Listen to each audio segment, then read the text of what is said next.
जय हिंद दोस्तों, स्वागत है आप सभी का हमारे चैनल पे। आज हम डीएलएड फर्स्ट सेमेस्टर में जितने भी ग्राफ पूछे जाते हैं उनके बारे में बताने वाले हैं। देखिए, इसमें बच्चे बहुत गलती करते हैं। गलती करने का कारण क्या होता है, जैसे पहले आप ये समझ जाइए कि जैसे ग्राफ बनाने में तो गलती हो सकती है, वो सबसे किसी से भी हो सकती है। लेकिन अगर मान लीजिए आपको यही नहीं समझ में आता कि ग्राफ बनाना कौन सा है, तब ज़्यादा दिक्कत है। क्योंकि देखिए, ग्राफ तीन तरह का आता है। तो पहले हमको ये समझना होगा किस तरह का ग्राफ बनाना है और वो कैसे बनाना है, उसके बाद हम लोग इसको देखेंगे। अब देखिए, इसमें हम सब कुछ आपको बताने वाले हैं। आपका एग्ज़ाम नज़दीक है तो इसलिए आपको पूरा ध्यान देना होगा, क्योंकि अभी एग्ज़ाम जल्द होने वाला है। तो अगर तैयारी नहीं रहेगी तो मैथ में ज़्यादातर बच्चों की गलती होती है और उनका बैक लग जाता है। तो देखिए, इसमें पहला जो टाइप हम बता रहे हैं, इसका सॉल्यूशन भी हमने साथ में रखा है ताकि कम समय में इसको कंप्लीट किया जा सके।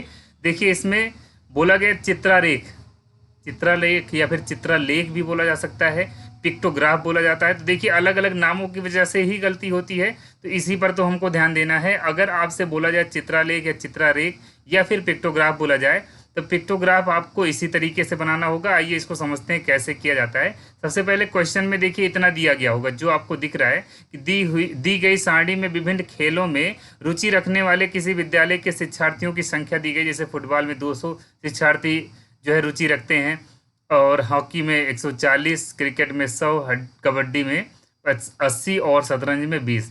तो इसमें देखिए, इनको ग्राफ पे अगर दिखाना है और वो ग्राफ कैसा है, पिक्टोग्राफ है। तो पिक्टोग्राफ का चित्र कैसे बनता है, पहले आप ये सोचते हैं कि 200 अगर दर्शाना हुआ या 140 दर्शाना हुआ या फिर 80 दर्शाना हुआ, तो सोचिए ये इतनी बड़ी संख्या दर्शाने में आपकी कॉपी में आएगा ही नहीं, कैसे आप दर्शाएंगे। तो इसके लिए मानक माना जाता है, एक संकेत माना जाता है जिससे आसानी से उसको दर्शाया जा सके। तो देखिए, जैसे 200 है, 140 है, 100 है, 80 है, 20 है, तो आप अपने दिमाग से खुद सोच के ये जो काम किया जाता है, खुद सोच के किया जाता है कि कैसे हम करें कि कम से कम बनाना पड़े और पूरा आ भी जाए और अगला जो देखे उसको समझ में भी आ जाए। तो देखिए, इसमें अगर ये सिंबल जो दिखाया गया, देखिए माना गया है कि एक चित्र अगर आप बनाते हैं इसमें, तो इसका मतलब 20 शिक्षार्थी होगा। तो ध्यान देंगे आप, जैसे मान लीजिए 200 दर्शाना है या 140 दर्शाना है, 100 दर्शाना है, 80 दर्शाना है, 20 दर्शाना है। तो अगर आपने ये सोच लिया कि चलिए एक चित्र हम बनाएंगे, उसका मतलब 15 होगा,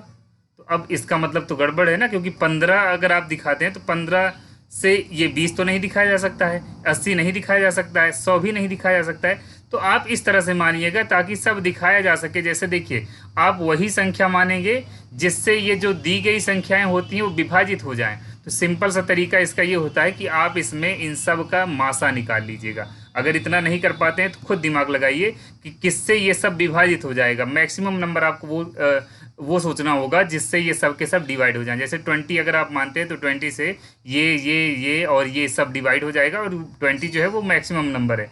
चाहेंगे तो 10 से भी हो जाएगा, लेकिन 10 से बनाने पे बड़ा बनता है। जैसे 10 से अगर आप बनाएंगे, 10 मान लेते हैं, तो इसमें 20 बनाना होगा, इसमें 14 बनाना होगा, इसमें 10 और इसमें 8 और इसमें 2 बनाना होगा। मतलब डायग्राम कितने बनाने होंगे, चित्र कितने लेने होंगे, चित्र में इसमें 20 लेना पड़ेगा, 14 लेना पड़ेगा। तो ये बात भी ध्यान देना है कि कम चित्र मतलब कम संख्या में चित्र बनाना पड़े, इस बात पे भी ध्यान देना है। नहीं तो समय भी तो ध्यान देना होता है, 1 घंटे का पेपर होता है। तो देखिए, अब अगर आपने 20 मान लिया है, 20 मानने पर क्या होता है, 20 दहम्मा 200 होता है। इसका मतलब 10 चित्र इसके लिए बनाना होगा।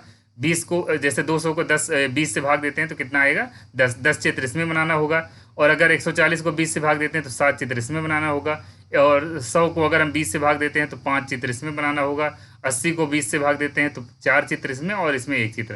कहने का मतलब ये मिनिमम नंबर होता है। अगर आप और बड़ी और छोटी संख्या यहाँ पर मान लेते हैं तो ये संख्याएं बड़ी होती चली जाएंगी, मतलब चित्र ज़्यादा बनाना होगा। ये चीज़ आप ध्यान रखिएगा। तो ऐसा काम करिए ताकि कम चित्र बनाना पड़े। तब देखिए, यहाँ पर जो 10 फुटबॉल के प्रेमियों को बताया गया है, पसंद करने वालों को बताया गया है, जिनका फेवरेट गेम क्या है, फुटबॉल है। तो वो ये चित्र देखिए कितना दिखाया गया है, 20 दिखाया गया है, सॉरी 10 दिखाया गया, 1 2 3 4 5 6 7 8 9 और ये 10। तो 10 दिखाया गया और 1 का मतलब 20 है, तो इसका मतलब 10 का मतलब 200 हो जाएगा। ऐसे यहाँ देखिएगा, हॉकी के जो पसंद करने वाले विद्यार्थियों या शिक्षार्थियों की संख्या 140 है, तो अगर 1 का मतलब 20 होगा तो इसमें 7 बनाना होगा। देखिए यहाँ 7 बना दिया गया, और ये क्रिकेट वाले में 5 और इसमें 4, इसमें 1 बनाया गया है। तो ये ध्यान रखिएगा, चित्रलेख अगर आपसे बोला जाए या पिक्टोग्राफ बोला जाए तो आप इस तरह का ग्राफ बनाएंगे, और संकेत जो है जरूरी नहीं है कि एग्जाम में दिया गया हो, चांस ये होता है कि नहीं दिया गया हो। अगर दिया गया होगा तो बहुत अच्छी बात है, आपको सिर्फ उतना बनाना होगा, इसको इससे भाग करिएगा, इसको इससे भाग करिएगा। जैसे हमने अभी दिखा दिया यहाँ पर 10 कैसे आया, 20, 200 को 20 से भाग किया हमने, 10 आ गया। 140 को 20 से भाग दिया, 7 आ गया। 100 को 20 से भाग दिया, 5 आ गया। 80 को 20 से भाग दिया, 40। और 20 को 20 से भाग दिया, 1 आ गया। तो इस तरह से भाग कर सकते हैं अगर संकेत दिया गया तो। अगर संकेत नहीं दिया गया होगा तो स्वयं से आपको संकेत मानना होगा, इस बात पर ध्यान रखिएगा। तो ये एक टाइप हो जाता है आपका ये ग्राफ बनाने का। दूसरा टाइप देखेंगे, दूसरा टाइप है दंड चित्र, जिसे बार ग्राफ दिया जाता है, बार डायग्राम या बार ग्राफ भी बोला जाता है, इसको ध्यान रखिएगा। और दंड आरेख भी बोला जाता है। जैसे हमने क्या क्या बताया आपसे कि एक तो दंड चित्र या फिर बार डायग्राम लिखा जाए तो ठीक है, इसके अलावा बार ग्राफ भी बोला जाता है, बार ग्राफ। इसके अलावा और क्या बोला जाता है, दंड आरेख, दंड आरेख। तो दंड आरेख बोला जाए या फिर बार ग्राफ बोला जाए, बार डायग्राम या दंड चित्र बोला जाए, तो आप समझिएगा कि इस तरीके से ग्राफ बनेगा। आइए इसको भी समझ लेते हैं, बहुत ज़्यादा आसान होता है, लेकिन आप जब ये समझ जाएंगे कि पूछा क्या गया है, दंड बोला जाए या बार बोला जाए। दंड मतलब आप ऐसा खुद समझ सकते हैं कि दंड, ये चाहे आप दंडा, जैसे डंडा होता है दंडा, उसको समझ जाइए, तो उससे थोड़ा सा आसान रहेगा कि एक डंडा बनाना है। देखिए कई डंडे बनाने हैं, तो उससे थोड़ा सा इजी हो जाता है दंड आरेख। या फिर बार बोला जाएगा तब बार डायग्राम, थोड़ा सा नाम याद रखना होगा। तो ये चीज़ आप समझ जाइए कि क्या नाम दिया गया होगा तो कैसा चित्र बनाना है। अब देखिए जैसे ये क्वेश्चन है, किसी विद्यालय में वर्ष 2013 से 17 तक के वर्षवार प्रवेश दर लगभग निम्नवत दिया गया। 2020 में 20 है, और इसमें 30 है, इसमें 35 है, इसमें 40 है, और इसमें 45 है। तो यहाँ आप देखिएगा, इसमें सिंपल सा तरीका ये है कि आप क्या करेंगे, जैसे एक क्षैतिज और एक ऊर्ध्वाधर रेखा, जैसे आप जानते हैं कि एक्स एक्सिस वाई एक्सिस खींचा जाता है, वैसे ही आप ये खींचते हैं, ठीक है। अब आपको दिखाना जो है इसी पर दिखाना होता है, तो ये आपने खींच लिया। अब आप जब ये बनाते हैं ये चीज़, तो इस पर ध्यान देना है कि इसमें अंतराल कितना रखना है। इस चीज़ में जो आप ये लाइन बनाएंगे, इसमें क्या करना होगा, कितना अंतराल रखना है इस चीज़ में, ये चीज़ ध्यान देंगे आप। तो देखिए आप यहाँ की संख्या पे अगर ध्यान दे लेते हैं कोई दिक्कत नहीं होगी। और एक बात देखिए, वर्ष जो दिया गया है, अलग अलग तरह का क्वेश्चन भी आता है इसमें भी, तो आप उसमें आप देख सकते हैं जितने भी क्वेश्चन होंगे सब हल कर सकते हैं। थोड़ा सा ध्यान दीजिएगा, प्रैक्टिस जरूर करिएगा। 2013, 14, 15, 16, 17 इस यक्ष अक्ष पे दिखाएंगे, ये यक्ष अक्ष होता है, यक्ष अक्ष पे दिखा दीजिएगा। जो क्षैतिज लाइन होती है उस पर दिखा दीजिएगा, और जो ऊर्ध्वाधर लाइन होती है उस पर क्या दिखाना है, प्रवेश दर, जो यहाँ पर रेट दिया गया उसको दिखाना है। तो देखिए इसमें आप संख्या किस प्रकार से रखेंगे, यहाँ जैसे 20 है, 30 है, इस चीज़ को ध्यान रखना है, नहीं तो पता लगा बड़ी संख्या हो, आपने 10, 20, 30 मान लिया। अभी मान लीजिए यहाँ पर हो 2000, 3000, 4000, 5000 ऐसे दिया गया हो, और आप यहाँ 10, 20, 30 मान लेंगे, तो कहाँ बना पाएंगे, नहीं बना पाएंगे। आपको इतना ध्यान देना है कि संख्या इस हिसाब से मानिएगा कि आप जितने भी यहाँ पर देख रहे हैं प्रवेश दर, इसको आप प्रदर्शित कर सकें। जैसे यहाँ पर 10-10 का अंतराल लिया गया है, आप 20-20 का ले लेंगे तो क्या होता है, थोड़ा सा मिस्टेक होने का चांस बढ़ जाता है। और कहीं पता लगा 2-2 का मान लिया, तब तो बहुत ज़्यादा लंबा बनाना पड़ेगा। इसी वजह से हर चीज़ पे ध्यान देना होता है कि ना ही बहुत लंबा बनाना पड़े और ना ही आपका समय बर्बाद हो, और स्पष्ट रूप से सही बनाया जा सके। तो यहाँ 10-10 का अंतराल इसको देखते हुए बनाया गया है। अब आप देखेंगे इसमें एक चीज़ और, यहाँ पर जो आपको ग्राफ दिख रहा है, यहाँ जैसे 20 दिखाना है, 30 दिखाना है, 35 दिखाना है, 40 दिखाना है, 45 दिखाना है, तो 10-10 का अंतराल आप पहले लिख लीजिए, ये मत लिखिएगा पहले आप जैसे 10, 20, 30, 40, 50, 60, 70, 80 थोड़ा सा बढ़ा भी लीजिएगा। अब देखिए यहाँ पर इसके बाद आप क्या करेंगे, जो जैसे 2013 में दिया गया तो 20 तक लेकर जाना है। जैसे ये ग्राफ बनाना है आपको, तो आप यहाँ से शुरू किए, 20 तक लाइन खींचे स्केल से, स्केल और पेंसिल से, और ये मिला दिया आपने। ये 20 के ऊपर नहीं जाना चाहिए। उसके बाद क्या करेंगे, ये थोड़ा सा छायांकित कर दिया जाता है तो ज़्यादा सही लगता है, थोड़ा सा डिफरेंट दिखना चाहिए इस पूरे कॉपी से, इसी वजह से ऐसा किया जाता है। कभी कभी अगर 2 तरह का ग्राफ दिखाना होता है तो वो अलग अलग इस तरीके से भी दिखाया जा सकता है, तो आप स्वतंत्र हैं, या फिर पेंसिल से हल्का हल्का रंग देते हैं तब भी ठीक है। देखिए 30 दिखाना है तो अब 10, 20, 30 का ही जब ये बनाया ही गया 10, 20, 30, 40, 50, 60 का, तो कोई दिक्कत नहीं है। 20 के बाद 30 दिख रहा है तो आप क्या करेंगे, ये लाइन 30 तक लेकर जाएंगे, ये भी लाइन 30 तक लेकर जाएंगे, और क्या करते हैं, इसको मिला देते हैं। बस इसको भी छाएंगे, जितना छायांकित आप जितना भी ये ग्राफ दिखाएंगे, ये दंड दिखाते हैं, आप क्या करिएगा, सबको छायांकित करिएगा। इसके बाद 2015 में देखिए 35 दिया गया, तो 35 यहाँ पर हमने दिखाया नहीं, तो 35 कहाँ होगा, ये दोनों के ठीक बीच में आप रखिएगा। अगर कॉपी होती है, ग्राफ कॉपी आपको मिल जाती है तो वो ज़्यादा सही होता है, क्योंकि उसमें एक एक लाइन भी खींची गई होती है, इनके बीच में भी 10-10 का अंतर जो होता है उसकी भी लाइन खींची गई होती है। तो अब देखिए 2015 का 35 जो दिखाया गया, 35 यहाँ से यहाँ तक होगा, 35 जो है वो यहाँ से यहाँ तक आपको दिख रहा है। यहाँ जो बनाया गया वो इस तरह से दिखाया गया है कि 35 तक पहुँचे, और इसको भी इस तरह से कंप्लीट करके क्या करते हैं, ये पूरी तरह से छायांकित कर देंगे। इसके बाद क्या करना है, अगले में 40 दिखाना, 40 तो आपके सामने है, ये 40 तक आप इसको बना देंगे। अगला 50 नहीं दिखाना, 50 यहाँ पर पहुँचता है, 50 और 40 के बीच में 45 बनता है, उसको वहाँ तक दिखा दीजिएगा। तो कुल मिला के इस तरीके से ये ग्राफ कंप्लीट कर लीजिएगा, और इतना ही करना है, इसमें और कुछ नहीं करना है। तो इसमें नाम ध्यान रखिएगा और कैसे बनाना है इस बात को भी आप ध्यान रखिएगा। मैथ में बहुत लोगों का बैक आता है, लेकिन इतना भी कठिन नहीं है। अभी आगे हम क्या करते हैं, इसमें चूंकि एग्ज़ाम बहुत ही नज़दीक है, कभी भी एग्ज़ाम हो सकता है, परीक्षा फॉर्म, यही जो चुनाव का माहौल चल रहा है, चुनाव के परिणाम जो कि कल आने वाला है, इसी के जस्ट बाद ये परीक्षा फॉर्म भरा जाएगा विद्यालय में, और उसी के बाद एग्ज़ाम कभी भी हो सकता है। यहाँ देखिएगा अगला ग्राफ जो कि आपको ज़्यादा परेशान करने वाला है, इसमें थोड़ी सी दिक्कत होती है, इसको देख लीजिएगा। इसका नाम पहले समझ आइए, आपसे बोला जाए वृत्त रेखा, क्या बोला जाए, वृत्त रेखा, तब तो आसान है, आप समझ जाएंगे कि वृत्त खींचना है कहीं ना कहीं। और पाई चार्ट और पाई डायग्राम ये अगर दिया जाएगा तब भी आपको ध्यान देना हो। पाई देखकर आप मत परेशान होइएगा, पाई देख लिए हैं, पाई का अर्थ आप लाइन से लगा लीजिए, क्योंकि हम लोग पाई बोलते हैं, लाइन को क्या बोलते हैं, पाई बोलते हैं। तो पाई की वजह से दिक्कत हो सकती है, पता लगा हम लोग सोचे पाई खींच रहे हैं, पाई, ठीक है, लेकिन पाई का यहाँ पाई आपने देखा होगा, पाई इसको भी तो बोला जा सकता है, इसको भी ध्यान रखिएगा। तो इसको हम किस तरह से करेंगे, इसको देखिए। नाम तो आप समझ गए होंगे, नाम अगर आप देख रहे हैं वृत्त रेखा पाई चार्ट या फिर पाई डायग्राम बोला जाएगा। और इसमें एक सूत्र दिया गया है, केंद्र पर समानुपाती कोण का सूत्र, तो इसको देख सकते हैं आप, लेकिन रटने की कोई ज़रूरत नहीं है, अभी हम आपको बता देते हैं क्या करना है।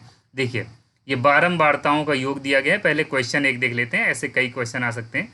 देखिए यहाँ पर दिया गया है फिरोजाबाद जिले की 4 तहसीलों काखा गाघा की जनसंख्या, जैसे यहाँ 3.5 लाख, मतलब 3.5 लाख का मतलब क्या होगा, 3.5 लाख, यहाँ 2 लाख, और यहाँ पर जैसे का बताया गया कितना, का दिया गया 3.5 लाख, और खा का कितना दिया गया है 2 लाख, उसके बाद गा का कितना दिया गया 2.5 लाख, और घा का कितना दिया गया 4 लाख। तो ये तो दे दिया गया। अब यहाँ जो सूत्र नीचे दिख रहा था बारंबारताओं का योग, रटने की ज़रूरत नहीं है, आप क्या करिएगा, इन सबको जोड़ लीजिएगा। इनको पहले योग का मतलब, यहाँ पर जो योग दिया गया, योग का मतलब क्या होता है, जोड़ होता है, तो इन सबको क्या करते हैं, पहले आप जोड़ लेते हैं। जब इनको आप जोड़ेंगे तो इसमें क्या मिलता है, इसको जोड़ेंगे तो देखिए 3.5 और 2.5 जोड़ लीजिए, आ जाता है कितना 6, और 6 2 8 4 12, कुल मिला के 12 लाख इनकी कुल जनसंख्या आ जाएगी। अब इससे आप अलग अलग सेक्टर निकालेंगे, वो सेक्टर कैसे निकलेगा इसको ध्यान दीजिए। इसमें क्या करना है, जो ऊपर सूत्र दिया गया था वही काम किया गया, लेकिन इसको आसान तरीके से एक बार हम बता देते हैं। एक काम करिएगा, इसमें 360 गुणे जो ये दिया गया इसको लिखिएगा, उसके बाद फिर टोटल जो आप निकाले रहेंगे वो लिखेंगे। जैसे ये इसके लिए निकालना है तो 360, थोड़ा सा अलग से लिख देते हैं इसको। देखिए इसका हमने क्या बताया, 3.5 इंटू 360 बाई जितना टोटल रहेगा। और जैसे इसका लिखना है तो क्या करेंगे, 2 इंटू 10 की पावर, जैसे यहाँ देखिए क्या दिया गया है, ये दिया गया 2.00। 2.00 का क्या मतलब है, 2.00 का मतलब होता है 2, तो 2 इंटू 360, ऊपर हमेशा सबको 360 से मल्टीप्लाई करेंगे, और नीचे क्या करते हैं, टोटल लिख देते हैं। इसी को सॉल्व करना है, नीचे किया गया, अभी फिर से दिखा देंगे हम। इसके बाद देखिए जैसे इसका निकालना है तो इसके लिए क्या करेंगे, 2.5 इंटू 360 अपॉन 12। देखिए यहाँ 2.50 2.5 भी इसको लिखा जा सकता है, इसीलिए हम ऐसा लिख रहे हैं, आप कन्फ्यूजन में मत आइएगा। इसके बाद देखिए 4 बचा हुआ, 4 इंटू 360 अपॉन 12। अब देखिए इतना आसान है, इसको कैसे समझेंगे आप। देखिए हमने क्या किया, सब में 360 से मल्टीप्लाई किया, इसमें भी किया, इसमें भी किया, इसमें भी किया, और इसमें भी किया, और अपान में क्या रखा है, टोटल रखा हुआ है। अब बचा क्या है, बचा है जो बारंबारताएं दी गई थी, ये सब अलग अलग। तो कहने का मतलब सब में क्या करना है, 360 से मल्टीप्लाई करके अपान टोटल, मतलब टोटल से डिवाइड कर देना होगा। यहाँ अब आप ग्राफ पे देखेंगे आपको समझ में आ जाएगा जो हम अभी आपको बताना चाह रहे थे। देखिए यहाँ पर इस तरीके से सारणी बनाइएगा, और इसमें तहसील पहले लिख लीजिएगा, जैसे तहसील का नाम दिया गया, जो भी दिया गया होगा वो लिखिएगा। जैसे कभी कभी दूरदर्शन पसंद करने वाले चैनलों का नाम, या फिर रंगों का नाम, या फिर ये आ सकता है कि यातायात के लिए जो साधन लोग उपयोग करते हैं उसका नाम यहाँ पर आ सकता है। और यहाँ बारंबारता जो दी गई होती है उसको आप लिखेंगे। अब यहाँ देखिए क्या किया गया, 360 को इससे मल्टीप्लाई किया गया, 12 से इसको डिवाइड किया गया जो कि टोटल था। यहाँ पर देखिए इसको 360 से मल्टीप्लाई किया गया, 12 से डिवाइड किया गया, तो सब में वही किया गया। और इसको जब सॉल्व करते हैं तो कितना आएगा, यहाँ 105, यहाँ 60, यहाँ 75 और यहाँ पर 120। अगर आप इतना कर लेते हैं तो कोई दिक्कत नहीं है। इसमें सिर्फ क्या करना होगा, अब जितने डिग्री है, चूंकि ये पूरा कितना होता है 360 होता है, और 360 होने की वजह से ही यहाँ पर क्या किया गया है, सब में 360 से मल्टीप्लाई किया गया। तो क्या करेंगे आप, सबको किस प्रकार से दिखाते हैं इसमें ध्यान दीजिएगा। जैसे अभी आपने क्या किया, अभी यहाँ पे का वाले क्या निकाला, 105 आया है, का वाले का कितना आया है 105 अंश, और घा वाले का देखिए यहाँ पर दिख रहा है 120 है, उसका 75 है। तो इसी को आपको दिखाना होगा। कोशिश ये रहे कि ये एंगल जो हो उतना ही हो, ताकि कोई भी चांस ना मिले एग्जामिनर को नंबर काटने का। तो यहाँ देखिए 105 इसको दिखाइएगा, 120, 175 ये सिर्फ 75 दिखाना है, और ये 60 दिखाना है। तो ये आप चाहे क्या बोलते हैं, एक सर्कल खींचिएगा। एक सर्कल जब आप खींच लेते हैं तो उसके बाद क्या करना होगा, जैसे मान लीजिए आपने क्या किया, एक सर्कल खींच लिया। सर्कल आप खींच लेते हैं, उसके बाद का काम मैं बता देता हूँ। क्या करिएगा, सबसे पहला काम एक लाइन खींच लीजिएगा। एक लाइन, जैसे मान लीजिए यहाँ से आपने सेंटर से लाइन खींच लिया। अब यहाँ पर 120 दिखाना है आपको, तो 120 दिखाने के लिए क्या करते हैं, यहाँ पर आप वो आप प्रोटेक्टर रखिएगा, चांदा जिसे बोला जाता है, उसको रख करके यहाँ पर 120 अंश का कोण आप बना लीजिएगा। उसके बाद इधर 105 दिखाना था, तो आप इसी लाइन पे ऊपर की तरफ रख लीजिए, और ऊपर की तरफ रख करके जितने पर 105 बनेगा लगभग उतना दिखा दीजिए, और इसको 105 आप प्रदर्शित कर दीजिए, 105। और इधर देखिए अब ये लाइन मिल गई है, इस पर क्या करते हैं, इसी पर चांदा रख करके 75 अंश का कोण बना लेंगे। ये 75 बनने के बाद अगला अपने आप मिल जा रहा है, ये 75 हो जाएगा। अगला जो बचा हुआ हिस्सा था, बचा था 60 वाला, वो अपने आप मिल जाएगा। इसके लिए परेशान होने की कोई ज़रूरत नहीं। कुल मिला के इस तरीके से ये आपका कंप्लीट होता है। तो ग्राफ में हमको जहाँ तक उम्मीद है कि आपको समझ में आया होगा। अगर कोई दिक्कत होती है तो आप बता सकते हैं। बाकी कोई स्पेशल चीज़ अगर आपको पढ़ना हो, किसी चीज़ की ज़रूरत हो, तो उसके लिए भी कमेंट कर सकते हैं। आप उसको ज़रूर बताइएगा, हम आपके लिए वो वीडियो बनाएंगे। और जितने भी इंपॉर्टेंट क्वेश्चन हैं उनका वीडियो हम जल्द ही आपको देने वाले हैं, उनको भी आप देख लीजिएगा। क्योंकि बैक इस बार नहीं आना चाहिए, मैथ में तो बिल्कुल नहीं आना चाहिए, इसको ध्यान रखिएगा। वीडियो पसंद आया हो तो प्लीज़ इसको लाइक और शेयर करना ना भूलें। धन्यवाद। चैनल को सब्सक्राइब भी कर लीजिएगा, क्योंकि आगे भी हम आपके साथ ऐसे ही अलग अलग तरह की क्लास साझा करते रहेंगे। धन्यवाद।